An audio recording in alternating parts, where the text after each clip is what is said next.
दोस्तों, क्या आप तसव्वुर कर सकते हैं कि इंसान की पूरी जिंदगी की इबादत एक तरफ और सिर्फ एक रात की इबादत दूसरी तरफ हो और वो एक रात जीत जाए।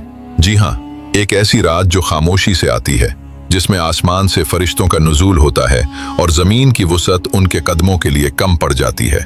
वो कौन सी घड़ी है जब तकदीरें लिखी जाती हैं और जब रब्बे जुल जलाल खुद पुकारता है कि है कोई बख्शिश मांगने वाला। तारीख के औराक में दर्ज है कि जब रमजान का महीना शुरू होता तो प्यारे नबी हजरत मोहम्मद मुस्तफ़ा सल्लल्लाहु ताला अलैहि वसल्लम अपने सहाबा किराम को एक ऐसी खुशखबरी सुनाते थे जो दिलों को तड़पा देती थी।